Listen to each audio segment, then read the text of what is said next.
Uma outra questão bem curiosa que, enfim, tá falando de questão de economia, né? Como o futebol se torna essa máquina. E a gente tem que também pensar a economia não só, digamos, essa economia mais globalizante. Futebol enquanto indústria mundial, televisão, enfim, estádios, ingressos. Tem uma questão bem curiosa, eu estava até assistindo um documentário um dia desse. A gente tem que pensar também o futebol enquanto algo que gira, entre aspas, uma economia mais popular. Uma economia mais popular.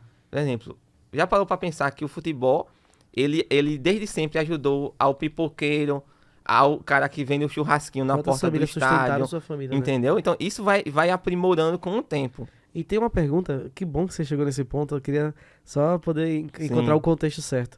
O Dom já tinha mandado outra pergunta aqui, ó, que eu achei bem curiosa também.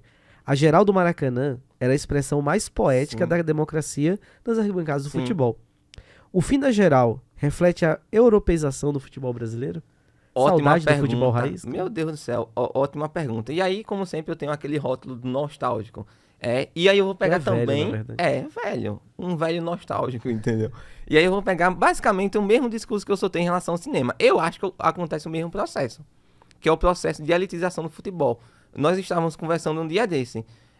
Quantos corintianos conseguiram assistir jogo no Itaquerão?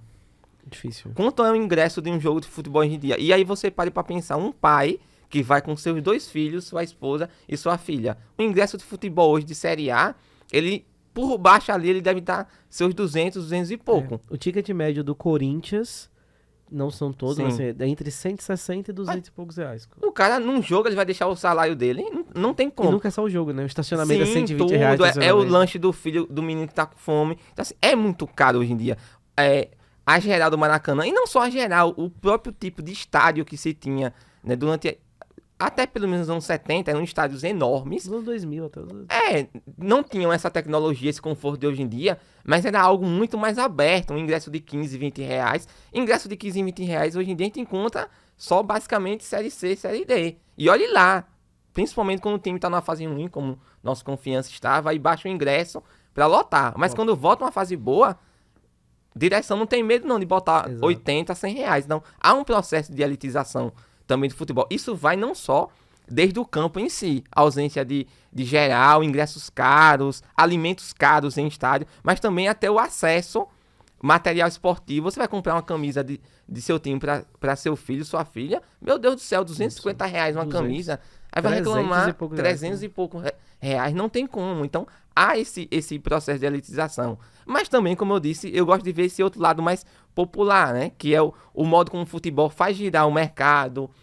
Você vai num Batistão, por exemplo, a melhor sensação que pode existir, você comprar um pacotinho de cana por 5 reais, você tá Eu ajudando, já fiz muito aquela isso. questão raiz, a pessoa que vende o espetinho, o refrigerante, enfim, traz esse, digamos, giro econômico mais popular.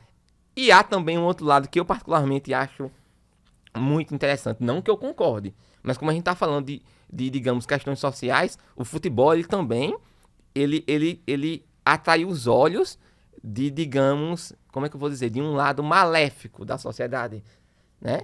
Vou dar um exemplo clássico. Futebol não é só governo, não é só corporações, times riquíssimos. Vamos parar para pensar, por exemplo, o modo como, de maneira contraditória, aqui no Brasil, anos 70 e 80, o jogo do bicho se envolveu com o futebol. Castor, né? Castor de Andrade no Pensei Bangu. nele mesmo. Então, assim, havia uma associação muito curiosa do Doutor futebol. Castor, Do futebol carioca. Tem um documentário ótimo Na Globoplay. do Globoplay que mostra a associação do futebol, não só do Bangu, mas do futebol carioca na época, com o jogo do bicho, a questão da contravenção.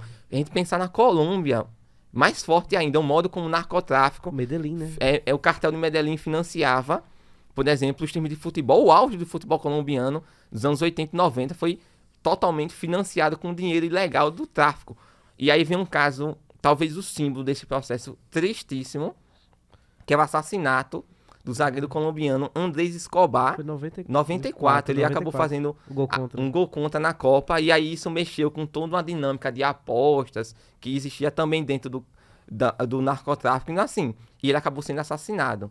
Novo, acho que tinha uns 24, 25 anos, por conta de um gol contra. Então, assim, futebol ele mexe com tudo, mexe com esse, digamos, com essa economia mais global de transações. Meu Deus do céu, Hoje em dia você vê um jogador sendo vendido por 300 milhões. O Neymar, né? Mais de R$ 1 bilhão na É? época. Antigamente, nos anos 60, era algo muito curto. O cara levava o dinheiro numa 2 coca e malinha. 3 pastéis. Exatamente, assim. Hoje o futebol virou uma máquina de economia global, né?